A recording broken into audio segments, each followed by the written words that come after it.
Right, guys, we're happy to be here. Thank you for asking us to come as well. Appreciate it. This is probably one of the first times Axis can show more of in-depth tools we actually do. As you're gonna see, we have been using Houdini for ages. I'm Hudson, Philipp, and Camille, and I run the effects department. Philipp is amazing FXCD, CFXCD as well. Camille, GROOM lead, many other things as well. All right, let's go. So the presentation outline. I'm going to explain a little bit more about Axis very briefly, and also our CFX pipeline, how it was before this project we're going to present as well. The project itself, Elder Scrolls, I will mention where we were in terms of our CFX pipeline and what things we had to change to make sure it worked. And we basically went from using Maya for hair, loads of hair, to actually go full Houdini and other things as well. We can explain that. And Camille is going to walk through our grooming pipeline and how we do. And Philipp, simulation in here. And finally, a summary. So simple, and have a nice node network down there so you know where you are. I can't promise. I've heard you can actually do a groom in object level nowadays. So thanks for that, Chef. That's where we go.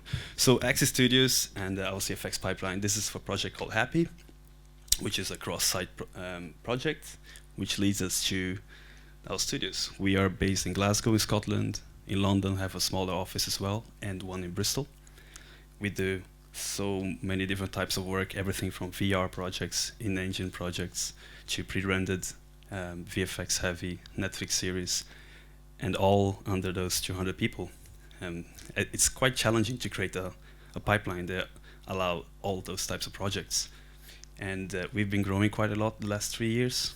When I started, it was 3 FX artists, and now we are 12 plus all the time. So that's the size, how much we grew for 3 years. Let's move on to, did I press you far? No, that's great. And we've been using Houdini for over 12 years, and quite extensively. Everything from scene assembly to look dev, grooming for 10 years, and also we render in Mantra. Most like 95% of our output has been with Mantra for the last, I don't know how many years. And on the other hand, we've been using N-Hair and Cloth as our main CFX tools, and it doesn't really work really well because the pipeline goes Houdini for scene assembly, and also even look dev. Then we rig and animate in Maya, do the grooms in Houdini, pass it back for simulation, and then to Maya, and then back again to Houdini. So as you can see, it doesn't really work that well. On the other hand, not many people use Houdini for simulations, for CFX especially. And we never had a proper established CFX department for our size and for the things we're doing. It wasn't that neat. I mean, we did loads of Halo trailers. Master Chief always had a helmet on, so there was not much fur. I mean, was hoping one of those monsters would be a furry guy, but never happened either. So, yep, that's why I kept it. Do you think we can dim the lights a little bit? That would be nice, just for this trailer, because it's so dark. Please? Just a little bit. No? Go down, yeah. Perfect, thank you. All right, so we got to do this trailer. And it's feathers, fur, hair, wet feathers, wet fur is everything in it. I hope you enjoy it. And it should play, yes. You carry an aura of confusion and despair. Tell this one. What did you see? I saw a familiar place, covered in strange shadows. Shadows that are in plain view, yet hidden, waiting to pounce on fear.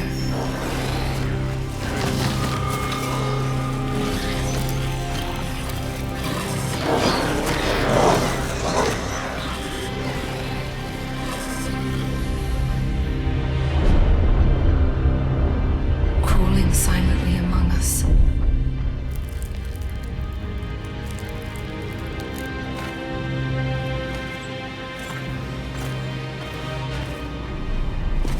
releasing poisons of deceit and hatred.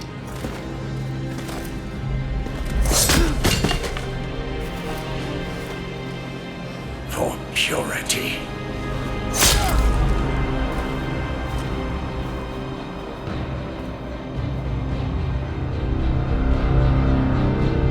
Shadows that soar and grow in power.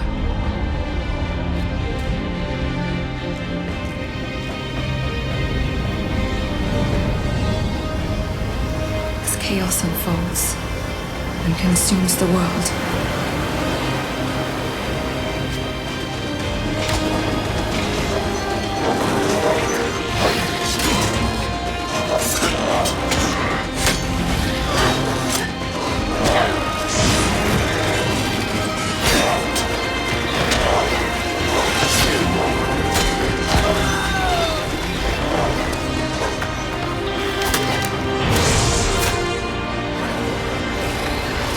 How did this vision of yours end?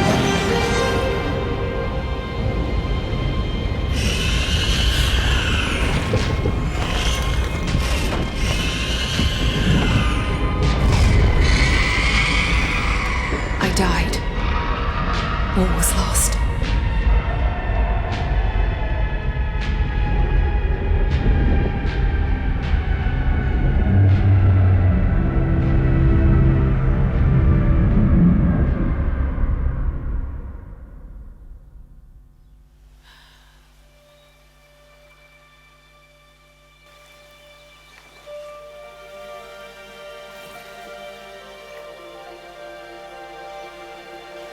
The worst nightmares hunt us where we feel safest. At home. At last.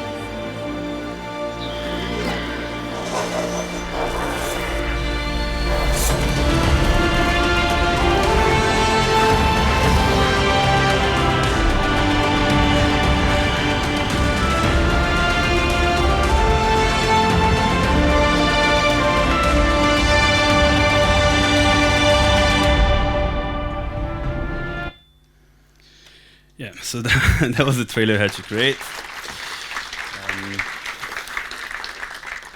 So that was for Elder Scrolls, and we're lucky to be able to do this trailer, but as you can see, it's quite a lot of CFX in it, and the time frames for game cinematics are usually not that long, and we've heard 9 weeks today, 4 weeks, we had 2 weeks, no, I'm joking.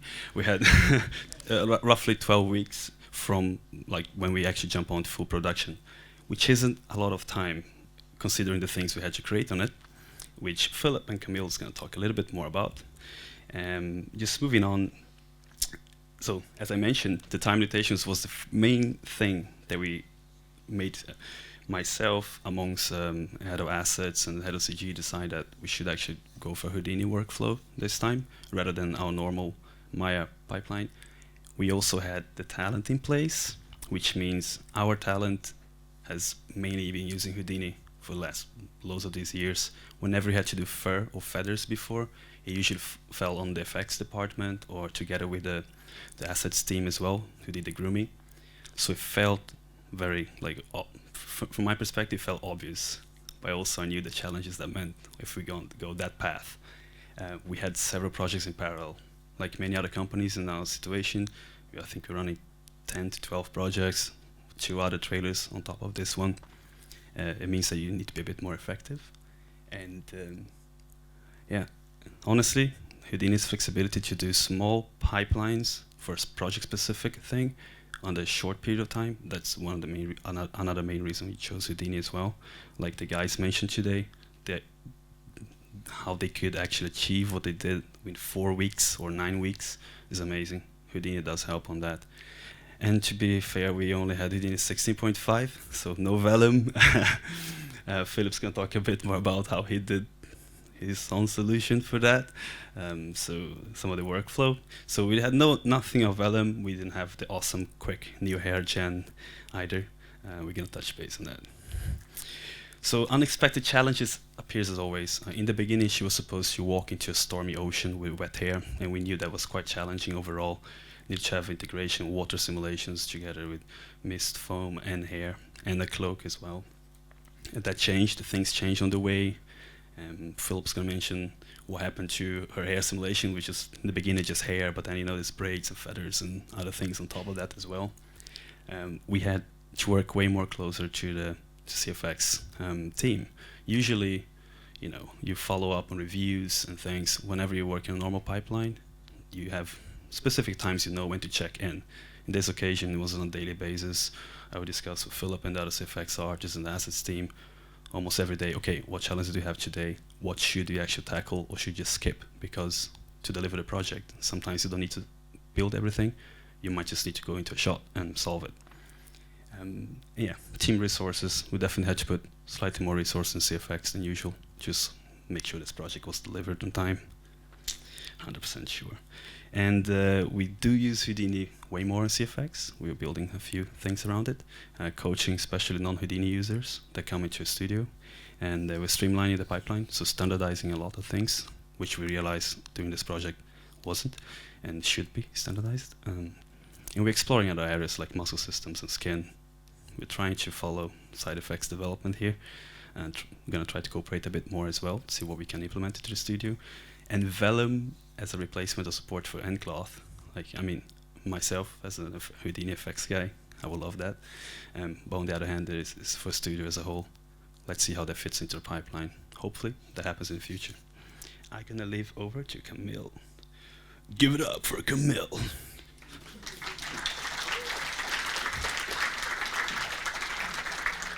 Hello. I'm Camille, and on this project, I had to lead GROOM for the first time actually, and so as Hudson mentioned, it was very tight. So the first thing we thought it was quite good to think about how we would deal with it, because with previous project we already knew some problem we could have, and with Jonas, which is our asset TD. We start to look at all this, but first I'm just going to go through the concept and talk about the challenge we got with all of them. All of them obviously need to be very realistic as much as possible, quite a lot of close-ups for a lot of them, so I want to make sure that everything's up to standard. Then for more specific challenges, RAZUMDAR is this, this right balance between human and animal look, and the Griffin, everything's a challenge. We weren't sure exactly if we were going to use fur, feathers, card, his scale, he's huge, and then how we'll set up all this to make sure we work, and for deformation, and make sure Philipp is happy. And so we're gonna start with a main character that we call High Health. At the beginning, you can look at the picture on number 1.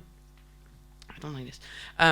The main concept was much more complex, so we decided to go for something slightly different to make sure we could sim, or at least deform this a bit more easily, I would say. And also for the first shot, I think it still would look cooler to have a loose air anyway. And the goal with her was to get to this natural, a bit messy look she's still supposed to fight, and to have some nice detail also for the wet version, so the version 3. The version 2 is in shot, and the version 4, as you can have a look, is just the whole thing in T-pose. But so it was quite a lot of trying to get some details into the GROOM. We wanted to make sure we could control some areas and make sure we see some details. Yeah. Light Health, which is the first time we see this character without helmet. I think, no sorry. It was more or less the same kind of challenge on the High Health, but the difference is that we don't see him as close as High Health, so we could afford to spend a bit less time on it, and make sure we could just go to the next one. RAZUMDAR. So on the concept, we still wanted him to have this kind of rough look, and the beginning, the problems we got is to avoid the teddy bear feeling, and to make sure we could see the volume. The sculpt is actually quite nice, and I wanted to make sure also that when animation would do their work, we could actually read what they actually did properly. So you have some several version of renders, and it was a lighting change also on the process, but yeah, wanted to make sure we could still be close from the concept, understand the volume and everything. And then, yeah, the Griffin. I'm quite... the Griffin is Jonas who took care of it, and I'm very glad he managed to have like a full feather system to use it all across his body. And when you look at the concept and at the in-shot renders, I think we really managed to achieve what I guess should be a Griffin look. And it's really looking great, and I think we managed to get quite there. But it was, when you look at this, you're like, what the kind of decision should we go for? Especially with everything was tight.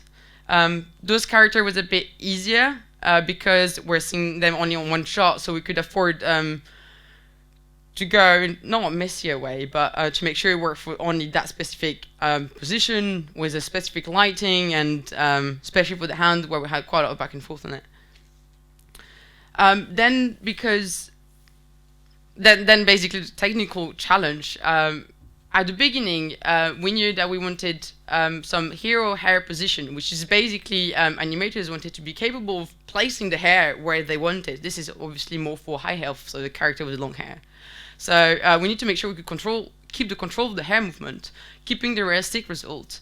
And this led us to split things slightly differently for hair or for fur. I forgot what I wanted to say. Then the other problem we got was actually the caching time. We didn't manage to have the hair keeping live. It was too slow, basically. LRC, which is a lighting department, got issue with it and wouldn't manage to actually render the whole thing. And it started to be quite heavy, especially once again with the pipeline we had before, where rigging was actually taking care of CFX. We couldn't afford too much back and forth, and it was starting to be quite complicated. So the first thing we actually started to do before I started grooming, Jonas created a guide level 2 system, as we call it. So basically is an adaptable guide density system.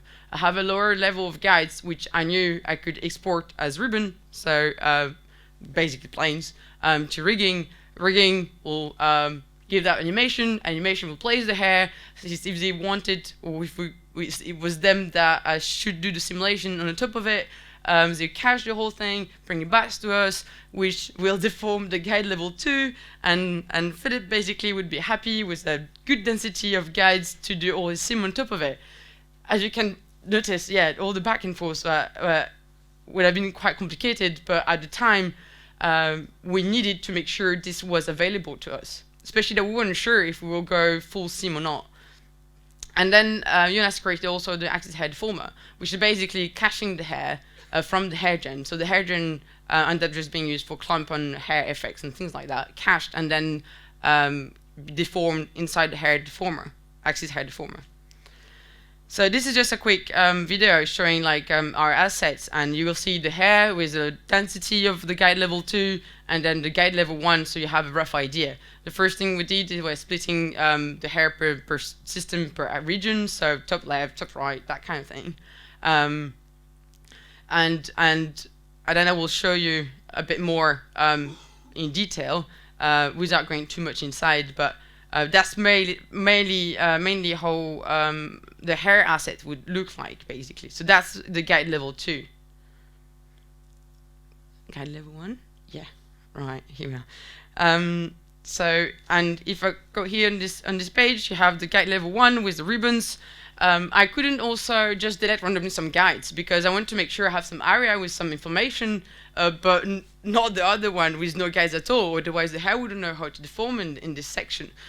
So we got quite a lot of technical points that we need to make sure we're there. So on the system, the tree system, you got, I don't manage to make it more, did I? Ah, yes, I do. No, alright. No, okay. So basically you got the guide level 1, anyway, we understood. Guide level 1, exporting the ribbons. Guide level 2 with what we call the hair converter, which allowed be a ribbons, or then the hair sim, that's where the hair sim ended up to be, deforming the guide level 2, and then going to the axis hair deformer by bypassing the hair gen because we don't need it once it's being deformed, basically. Is now working? Oh, yeah. For the first system, we didn't need to do all this back and forth. So we stayed way closer from a native Houdini workflow, basically. And plus, because it was Houdini, we thought, oh, we could just let the artist do what he wants, and we're just going to have the asset at the end, and we'll be fine. We did got some issue with this, because we realized that people work very differently.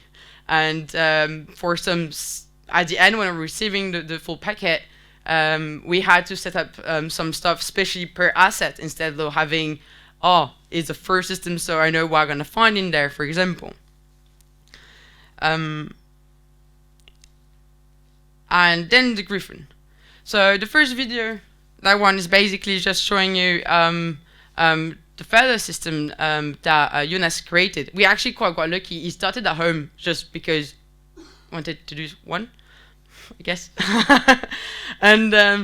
And then we actually ended up really needing it, because our old way of doing it was good for cards, but wouldn't be allowed to spread feathers all across the body of the Griffin, which is what you're saying on the other video. We're still using Houdini workflow. So it's basically what it's doing is, like, we have the guide groom, which is just to do the direction of basically the feathers. We use the hair gen for calculating the density, and then what the feather system does is actually create barbs all along the curves, basically. If you want more question, is there.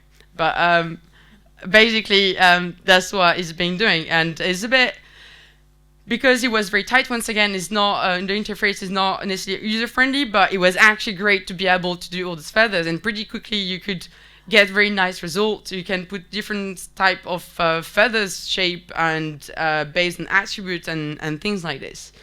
So at the end, yeah, I think that the Griffin looks great, and because we got all those system and tool that we could readjust with what we had, but also because Jonas yeah, came up with something extra, I would say. There's one thing we didn't thought about, is like the hair deformer, the axis hair deformer. What happens is that we try different way of deforming things. The point deformer being the best one, it still end up being too average. That's basically our main issue with deformation. So Jonas again had to build his own hair deformer to try to be a bit less average. But I think it's based with all the back and forth we had, it was a bit complicated also to maintain everything and make sure everything was working. We were going through quite a lot of steps. We literally need to basically what we do in the future, because what happened in production is like we didn't use the ribbons. It's something that often happened. You plan something in one way, people wanted to do in that way. We used to do something in one way, and then we knew new things, and new things come up, and we say, oh no, we actually could use this. We have short time, but it's worth trying it. So we just end up not using the ribbons at all.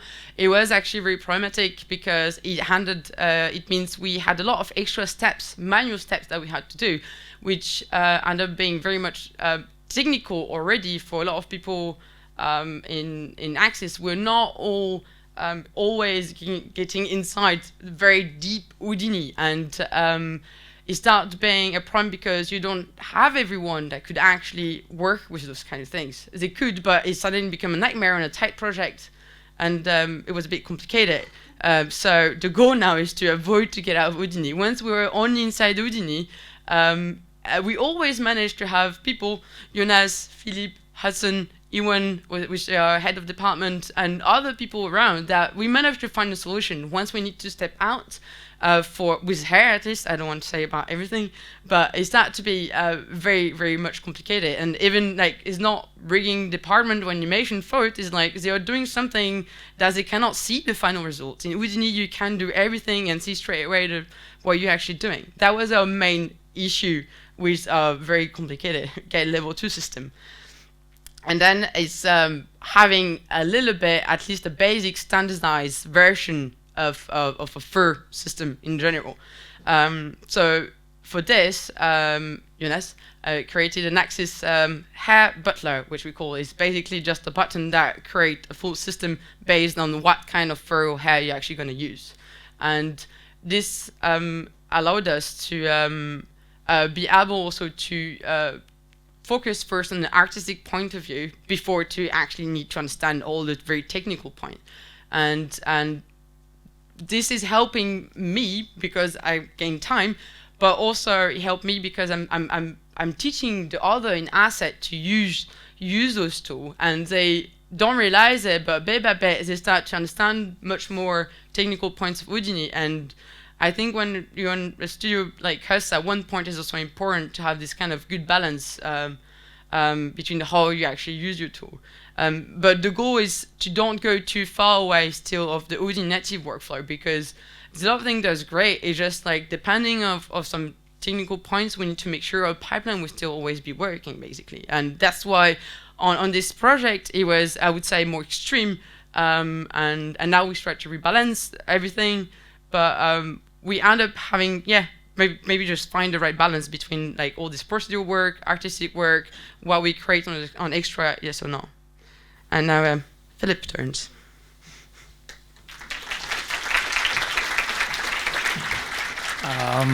Hello. So on to some simulation kind of things. We had a big change from Maya to Houdini, and so basically what we want to do, especially with stylized grooms that we usually have to deal with, is that we don't want to have just like believable motion, but actually we want the whole simulation to respect the grooms and the parting and whatever the assets department is creating. So we try to have a hairspray kind of approach. So we want the artist to have full control over how the simulation will behave and which area will be more static and which one will be a bit more loose. And what was also very important for this project, like Hudson mentioned before, is that we didn't have a CFX department. So it was basically two artists, like me and another one. And we were also like FX artists, so we had other tasks to do as well. So performance was very important, as if we spend more than, let's say, like an hour on a shot, that's already too long. So usually our simulation times were around maybe 15 minutes for a shot. And as usually in Houdini, you have to decide how you want to simulate the hair. And we had the decision to make between the virus solver and, if you can remember, like a year ago, everybody was doing everything with grains. So we were kind of looking into that as well. And also we tried to not go too far away from the Houdini native workflow, but actually, if we have to do create our custom tools, bind them into that, so everything works together quite well. And we did some very quick tests and decided to go with a grain approach on the hair simulation. And the main reason for that was because we have this constraint-based approach that we have now in VELLUM as well. So what we were hoping to achieve with that is that we actually get this control over the shapes of the hair, and that we can decide how the hair should move and where the constraint should be. And what is also very nice about this workflow is that everything is happening in SOPs, basically. So if other artists are coming from Maya or other packages, usually they are more confident in SOPs than in DOPs. So that was a plus point for us. And even if they have to dive into DOPs, usually understanding how the grain solver works and just pushing around the points and the constraints, it's quite easy to understand and it's quite extendable. And also we got the information from side effects about VELLUM, so we were quite confident that our tools that we build now, that in the future we can use it for VELLUM as well. And so after we had the decision, we moved into like a very short research phase, which means it was basically just looking up online how other people are doing hair simulation in Houdini, maybe how people are doing hair simulation with grains. And basically, as soon as the first prototype was there, we started shot production. So how everything was going was basically I was working on the tools, and the CFX artist next to me was working on the shots. And as soon as he had some problems or requested new features, I had to make a new tool for that. So we had this modular approach that Houdini is known for, that we just build more tools and more features as we go along. And as soon as something is not used anymore, we will just get rid of that. And since it was basically just the two of us working on this, it was like a very dynamic workflow, and we could be very creative and sometimes chaotic as well. but it was a very nice experience actually. And so as we had like more and more tools coming in and going out again of the pipeline, the two most important ones that were always there was the post-simulation tool and the constraint tool. And the post-simulation tool was very important for us because we had this time constraint with our shots. So sometimes it was just not possible to have like multiple iterations on one shot in terms of simulation.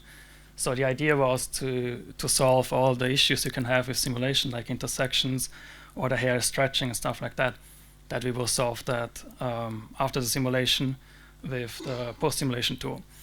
And it was also meant to just add a little bit more noise to stuff, to add like more detail to it.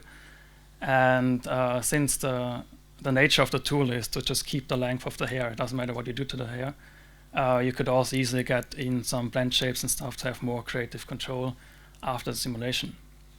And the constraint tool was very important because we used it to build all the constraints before we enter the simulation itself.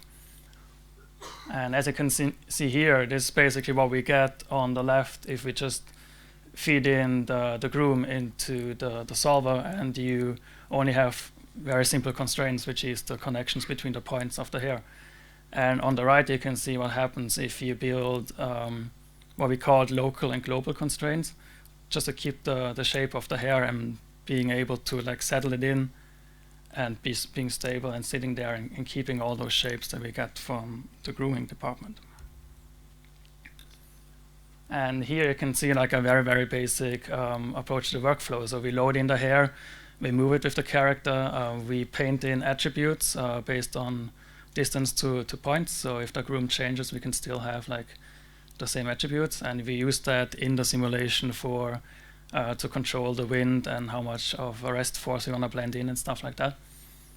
And on the green node, you can see like the very basic constraint tool, and the idea was that we keep it as basic as possible because we don't want to just build in all the features, we want to build them in if we need them. And the green ones are we call them global constraints, just to keep the overall shape of the hair. The blue ones are in case animation decides to animate something and we can have an influence on that. And the red ones are local constraints that keep the shape of the guide itself.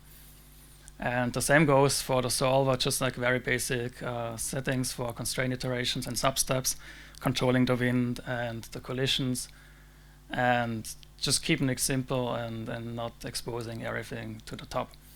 And after you cache everything out, you can use the post-simulation tool to solve some of the issues and add another step of wind and stuff like that based on wind shadow intensity maps and stuff like that.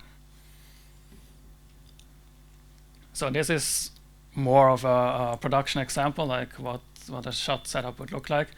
And it's actually, once again, I think it's quite simple to understand. And as you can see, it's always the same kind of node. So it's just the groom split up in all the hair systems that we want to treat differently with different constraints and merge them together and simulate them out.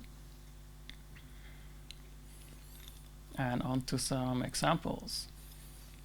So like this shot was very important for us because it's the opening shot and it's close up and it's slow motion and it's basically everything that is kind of difficult to do. And as I was thinking about how we should simulate it, the idea came up that we actually don't simulate it, we just use the post-simulation tool for this. So you can sculpt the shape of the hair that you actually want to have because it's keeping the length anyway, so you're not losing any of the shapes. And you just start to add noise on top of things and control that until you're happy with the results. And since the core of the post-simulation tool was in OpenCL, it was quite fast. So we can use it on the final hair rather on some guides. So we get all that detail on the single strands that we wouldn't get when we would use just the guides to simulate the hair. And here you can see it's kind of a similar shot, but in this example we decided to go with the simulation of it. So it's a little bit less of detail, but still like more than we would get with using ribbons in Maya. Oh, and here you can also see that we had feathers and strings attached to it, so that came in quite late. And the good thing was if you scatter points on those and create constraints on those, you can use it in the same solver for like you would with the hair, so you can simulate the hair and the feathers and the strings together. And after finishing the first shot, we were quite confident in the post-simulation tool. So what we started to do was applying it to shots that were not supposed to be that dynamic to begin with. And what you can see now on the right, it's basically just all the roots of the hair being trailed and putting a leg onto the velocity. And then promoting that up to the hair and using that velocity in the post-simulation tool as the wind direction to get that overall movement that you would have underwater. And what is also important for this shot is that the director wanted that hound to be huge, so it's not like a regular size hound. So if we run all of that on the final fur, we get all the detail that kind of sells the scale of the scene.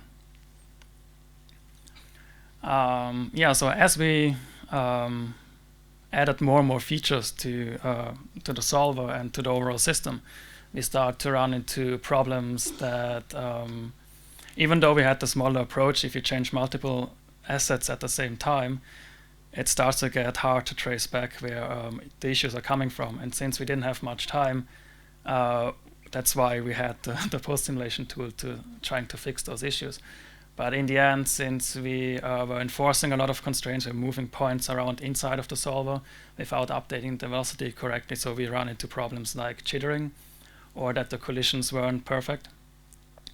And also, since you have the constraint iterations and the sub-steps and everything is kind of bound together, it was also difficult to predict how your results might be. So if you like the overall movement, but you just have like some collision problems and you increase the sub-steps, it's changing everything dramatically. So that's also a reason why we in the end went with fixing issues after the simulation as soon as we liked the overall movement. Onto the achievements that we had. So in the end, there was one system that can be used on everything that is based on curves, basically. So that was a nice thing to have. And also, we achieved to develop the tools and use them in shot production at the same time. And also, as you could see, like a lot of our shots were in the end not actually simulated, but just deformed in Subsland. And for me, it was the first time that we had like multiple departments working together, and so we learned from the asset department about grooming, and they learned more about effects and the overall Houdini thing, and we just grew all together as a team, which was nice to be a part of. And now in the end, the future workflow, or actually how we're working right now, so we switched completely to VELLUM. And VELLUM is now replacing that core solver that we had ourselves. And that means all the instabilities that I just mentioned, they are gone now, and we get more reliable results. And also a good thing is that things like the constraint tool are now in VELLUM, but like with more features, and side effects is taking care of those, so that's very nice. Because the more native tools you have, the less you have to take care of your own stuff. And also a good thing is, since the workflow is so similar between VELLUM and what we were using, some of the custom tools that we are still using, they were like compatible with VELLUM straight away. And that means the overall workflow in how we do hair simulation actually doesn't change for us at all. And as Camille mentioned before, we couldn't have our hair system live, so the simulated guides were used to deform the final groom. And that was the source for a lot of problems. But now with Houdini 17, we can actually, the hair generator is fast enough so we can have everything live. So now we can skip that whole process of deforming the hair and actually keep the details that we get in simulation rather than having interpolation errors. And that's it. Awesome. Thanks, Philipp.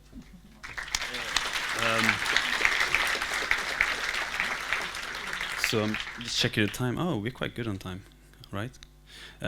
So summary of the whole presentation. You know, it's never easy to change your workflow in any companies. Smaller, easier, larger, very difficult.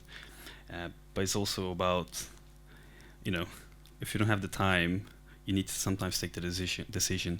If you have the talent in place, if you know that, okay, the team's in place and we're going to be able to solve these problems because we know the software, we know its limitations, we probably know the struggles we might face, but within that time, with this team that's quite good at problem solving, we probably do it, and it's worth the pain you go through, because everyone does, mainly because you come out with products, as Philipp just mentioned, that you can use in the future. We came up in a way of how can we deal with a larger scale of fur and feather, especially. By the way, we do have a CFX department. We've had it for ages, mainly for Maya and cloth and hair. It's mainly for the feathers and fur approach that we were not very used to.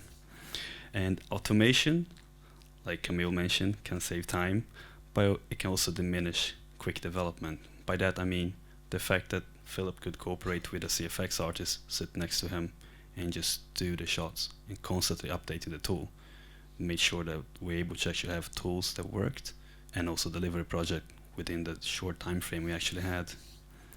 And I think that's it. Are we also hiring? Like the other guys, if you want.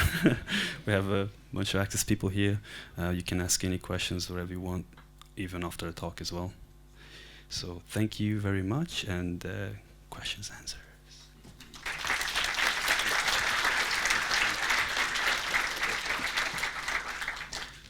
So any questions?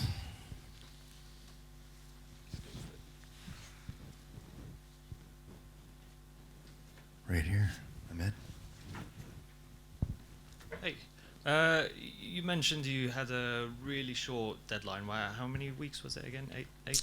So 12 weeks. yeah, so it's 12 weeks for the trailer. We had to do some pre-work for a teaser just before that as well. And the nature of game cinematics, sometimes some of the characters, things change so quickly. So before we could actually start proper full-on production in terms of trying to put things into shots, trying to make sure finalize all the assets, was around 12 weeks. But it's always a bit of a blur what happens in pre-production as well. In those 12 weeks, Yes. how much of the assets were already established in terms of models, environments, textures, look dev, that kind When of you stuff? say established, you mean the concept done or the models done? I'll let you answer that.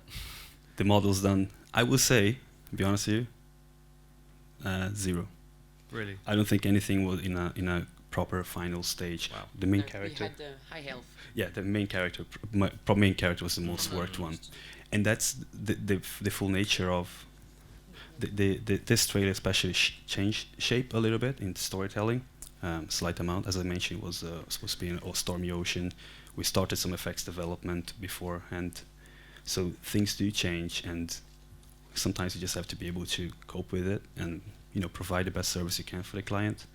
But yeah, so I would say the main character, some of the characters are in a really good spot, but not as you see in the final piece. Like the Griffin came actually quite late because of other dependencies. And it's only the model because usually people don't do shading all that much in Houdini, so we need to go through a lot of other process at the end. So we always work again on a character, even if we receive a model from the client. We need to have work on top of it still. Yeah, We kudos, try to well done. avoid it. Good work. Thank you. More question, guys. Just fire them on. Yeah, Oh, yeah. sorry. Any other questions? Over in the middle. We can. No, it's okay. We want to capture it on the video. Yeah, thanks. It's probably a simulation question for the Hey there. When it comes to your mantra rendering workflow, how much of the shading and rendering itself uses sort of out-of-the-box settings and components, and how much have you guys sort of developed yourself? So we're actually interesting, I'll say crossroads at the moment. For those 10 years, we have been developing our own shaders, Uber shaders, and we're trying to stay in touch with the side effects as well. At the moment, we're trying a few things, mainly, as Camille mentioned, not many people used to Mantra, to do look dev development, so it becomes easily a loophole in terms of resource availability. For example, if you only have a few people who are really good at solving problems in the shader level, everything has to go through those people. So it's a bit scary to have that loophole constantly. So we are investigating in different shaders and also roll back a bit to some things which are more out of the box. So we're actually looking through all the shaders at the moment and looking what Houdini 17 has out of the box, because I know Mantra is changing quite a lot in the coming versions, to see how much of out of the box can we actually use, and can we just choose to package that in an Axis way rather than having our Uber shaders, for example. So that's something we're definitely looking into. Thank you. And do you comp it? Do you have like a heavy comp workflow? Do you have to like make your own ID classes and stuff like that? We do have a quite an established, good workflow, especially for the pre-rendered types of cinematics. They're usually all full CG, so it's less of a heavy VFX comp workflow needed. We use now Fusion, mostly Fusion. We've been using for years. We are kind of doing a switch to Nuke as well. So you're kind of cross pipeline once again. You know, we're kind of there at the moment as a studio. Cool. Thanks, guys. No worries. There's a question there, Chris.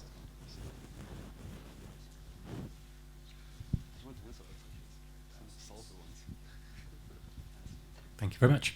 Are you able to talk any more about how your hair deformer differs from the internal Houdini hair deformer? And 1, 2, 3, 4, 5 people from Do you want to give in-depth info, Jonas? Just take the mic if you want. I say that having just done the same work myself in Houdini.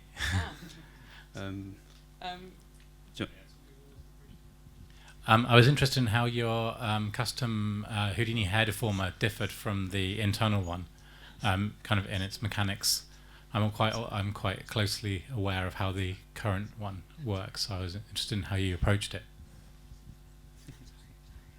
I mean, it's pretty similar to how the default one was, but we found that the default one was actually giving a bit too much of an average result. So it was kind of brute force. It's just like looking up set amount of guides in a distance from the route. Yeah, in world space, basically, yeah. And then you had like a ramp on a fall off on how much the guide should affect your. Yeah, it's a slight modification of it, yes. But we didn't really have that kind of like ramp fall off, and like the closer it was to a certain guide, we felt like we got a better result with our custom ones. It was actually one of the scariest points in the project, I would say, because Philipp showed us simulations with thousands of guides, and they looked nice. But then, how to make that representative in the render, that was one of the slightly scary moments of the project for sure. Cool. Some more questions? I don't know how we're out of time. Things. Just from a Groom point of view, did you have people who've used things like Yeti and stuff before and come in and start using the Houdini tools? We usually have people that come from Maya, so they usually know XGen more than Yeti actually. And the first things they want to do is do the Groom in Maya and port everything Houdini. And I usually tell them, if you want to do it, especially the first Groom you're doing, if you're more confident, go for it. But as Hudson mentioned, for example, this project, we finished the characters probably a few days before the renders, Sure. So we need adjustment quite a lot of time, and this need to go through all the guides after, like Philipp and David and everyone else that actually need to work on them. So I usually tell them, like, you can if you really don't feel comfortable, but I'm just here, and I prefer to tell them, like, to start with a procedural way at the beginning. With this long hair, usually you need to groom some stuff at the beginning, but I usually try to keep some information procedural. So when I don't know, you know some kind of change that you may face, this is like, this one, don't do it in the guide groom, basically. You're going to have to redo it for sure. And the one that actually still wanted to do it, like outside of Houdini, at one point or another, they had to redo it in Houdini because too much changes from client, from internal also, point of view made us have to change some stuff that was impossible if you don't have especially when it sounds stupid, but lengths. Have short hair and then you want long hair. is like sometimes like if it's curly hair, you basically don't have a choice. You need to just redo everything. So I actually try to learn them like slowly, and I'm next to them. And by the end, were they pretty happy in Houdini? That depends. That wasn't the answer I should have said, but that depends on how much the art is actually interested by it. Sure. Yeah, that's the difference. That's what I noticed. There are some artists that actually quite like the mix of the technical point, the artistic point, and they like the whole package. So, for example, we have one junior currently, I think he's going great, and he's really starting to understand, and he did his first verb the other day. I was like, woo! Just to delete some stuff. I don't even remember why, but you know, like he's going through it. Other ones, they just is not their way of working, and then it starts to be a little bit more complicated. That doesn't mean like I tell them you're never gonna do Groom ever again, but it's just I give them something that I know they'll be more confident with, and I know they don't gonna have to go through too much changes, basically. Thank you. I think, yeah, just another thing to the recruiting question that you ask. I mean, if we were a smaller scale, I would definitely say whatever tool we can use to make the project done. In this occasion, is we're kind of working towards a pipeline, trying to make that work for several projects. So it kind of is, you need to use Houdini, and we're going to try to build these tools around and tell us the things you're using Yeti or Action, you know, tell us what you need.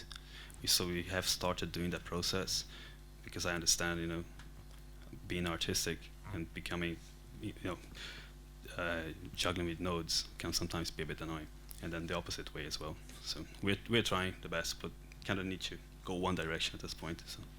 Plus, it's a good start also for them to start to understand Houdini when they actually start at Axis. It's sometimes as simple as this. Is like is probably the first things they do, whereas they actually need to go a bit more inside. But especially with the new tools, it's much more softer the transition to Houdini. I find. Well, looking at how it's going since Keep asking. Okay. So, the marketing team told me to do this. So basically, they're getting that. Usually, yeah. So I need to resume. Cool. Any other questions? Good. Go once, go twice. Well, thank you guys. Thank you very much.